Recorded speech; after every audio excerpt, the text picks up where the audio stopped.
Jason and Brennan team up to save Sasha. November 7, 2024. Hello everyone, welcome to my channel. Jason teams up with Brennan to rescue Sasha from Jenz Sidwell. Please note that if you purchase something by clicking on a link within this story, we may receive a small commission of the sale. General Hospital spoilers, November 4 to 8. Alexis sits on her couch and goes through a family photo album. She recalls her last moments with Sam, who shared her engagement news with her. Sonny brings out some tea and wishes he could do more for her. She asks how he went on after Morgan died. Sonny admits it wasn't easy, but he went on living as she will for Molly, Christina, and her grandkids. Alexis doesn't know how she'll return to her life, as usual after this funeral, and she doesn't want to picture a world without Sam.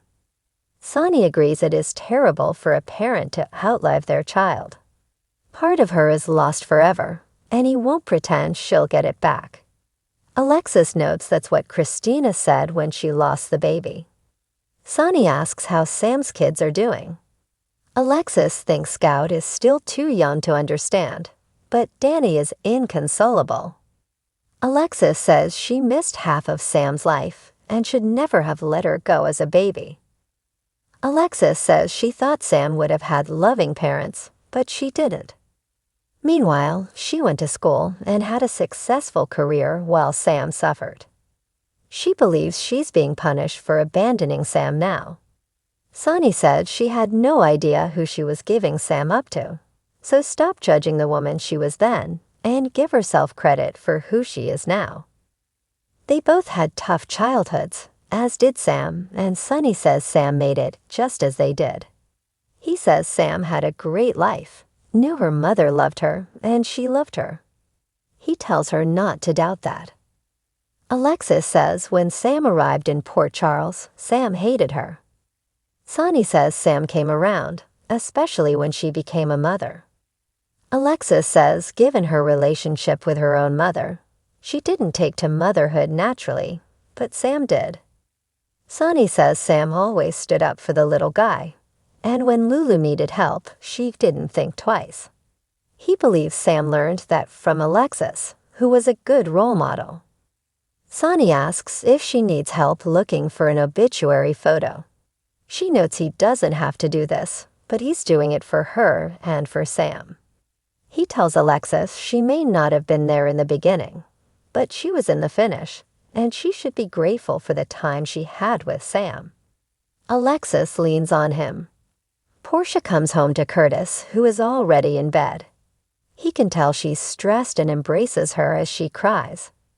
Portia tells him that everything with Sam's pre-op tests and her post-op results were perfect.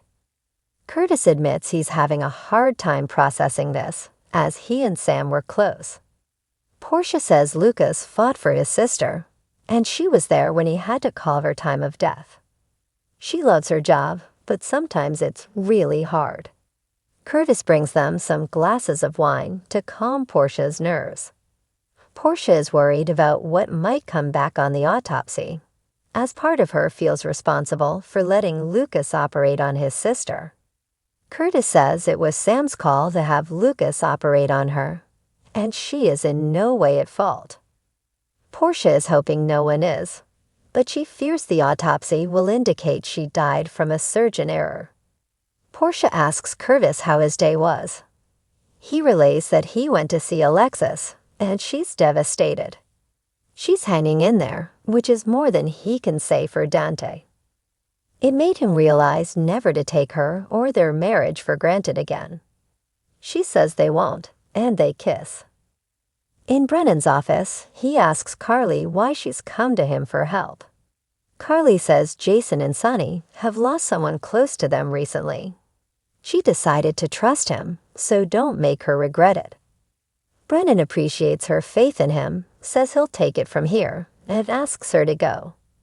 Carly doesn't understand and wonders if he's working with Sidwell. He insists he's not, so she asks why she has to leave. Brennan says Sidwell saw her when he took Sasha. She's a witness, so she can't get involved any deeper. Carly realizes he's worried about her. He tells Carly that Sidwell is dangerous, so she needs to leave and pretend she never contacted the WSB, or he'll put her in protective custody. She says he wins, and as she storms out, Brennan yells, "That dirty look was totally uncalled for, young lady." Alone, Brennan makes a call and puts a tail on Carly. In the hospital locker room, Brad tells Lucas how sorry he is. Lucas tells Brad that he can't do this now. Brad says he doesn't need to hide his sadness from him. Lucas cries that he can't face the possibility that his sister is dead because of him. Brad says he spoke to people in the OR and heard everything went well, and his extraction was flawless. Lucas regrets doing the surgery because now his sister is dead. Brad tells him it's not his fault, but Lucas says they don't know that. He never should have done the surgery, but Brad says what happened would have happened no matter what. Brad knows he never would have been careless in surgery, especially with his sister. Brad tells him this isn't his fault. Lucas notes he was always so good at pep talks, but this one isn't helping. Lucas can still hear the alarms, feel the shock of the paddles, and his hope for a response, only to have to call his sister's time of death. He did everything he could. Brad takes his hands and tells him that he did everything he could, but Sam was just gone. They embrace. Carly soon arrives and yells, "Back off." Brad explains he was just comforting Lucas. She doesn't care and wants him to stay away from her brother. Lucas tells Carly it's fine. Brad leaves, but first tells Lucas he knows where he is if he wants to talk. Carly tells Lucas that Brad is just using this tragedy to worm his way back into his life, and there are so many people he can turn to. Lucas asks why she's here, and Carly explains she wanted to check on him. He says all eyes will be on him as Sam's surgeon, and he never should have let Sam convince him to do her surgery. He never expected working on Sam to save Lulu would cost Sam her life. Carly says he did what Sam asked him to do, and Sam wouldn't want him blaming himself or thinking she died for nothing. In Robert's office, Anna talks to Robert about their next steps, but Robert says Sidwell said no police. Robert says he just wants to get the diamonds and give them to Sidwell to set Sasha free. Hannah says there is no guarantee Holly will give the diamonds to Sidwell.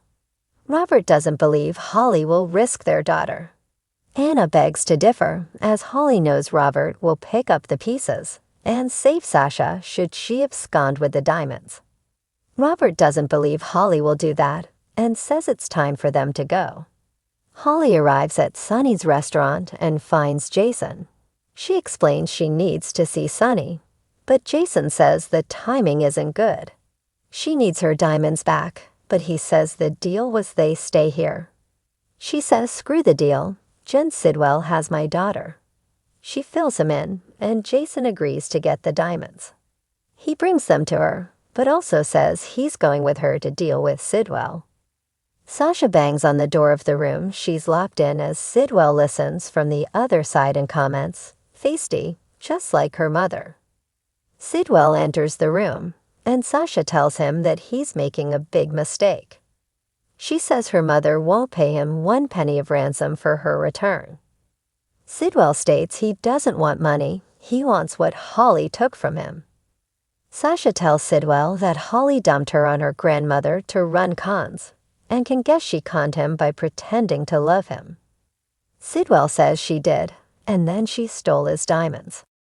Sasha hopes his diamonds are insured because Holly's biggest con is pretending to be a mother, so she won't hand them over in exchange for her daughter's return. If he wants his diamonds back, let her go, and she'll get him what he wants. She insists Holly will never give him the diamonds, but her mother taught her well, and she knows all her tricks. He'll have to let her go to get his diamonds back. Sidwell says he knows Holly, too, and all her tricks. He says he also realizes she is just like her mother, so no deal. He's looking forward to seeing Holly again, and telling her how he feels about her betrayal. Sasha says Holly is probably long gone, so Sidwell says she'll have to pay for her mother's crime if that's the case. Anna and Robert go to Brennan's office to devise a plan B should Holly not come through. Holly shows up with Jason, says that won't be necessary, and gives the diamonds to Brennan. She tells him, "Get my daughter back." Hannah wonders if Jason knew about the diamonds, but Holly covers for him and claims he didn't. Anna and Robert realize Holly went to Sunny to fence them, and Holly says she never realized how dangerous Sidwell was. Brennan says he has everything they need now, thanks Anna for facilitating this meeting, and trusts she knows the way out. Anna argues this is her jurisdiction, but Brennan says Sidwell doesn't want the police involved, and she has to go through proper procedures, which takes time they don't have. Robert and Holly beg Anna to listen to Brennan. Jason tells Anna he can take care of this, and Brennan says to trust Jason. Holly also trusts Jason, so Anna agrees to leave this to Jason and Brennan. Anna says they know where to reach her, and for Brennan to give her a heads up before he takes extreme measures. Anna leaves, and Robert wants everything Brennan knows about Sidwell. Brennan says he'll give him all he can. Holly's phone rings, and she sees it's Jenz calling. She answers, and Sidwell tells her that he's been getting to know her delightful daughter. Sasha says over Sidwell's speakerphone that she's here and okay. Holly promises they are coming to get her, and she will be okay.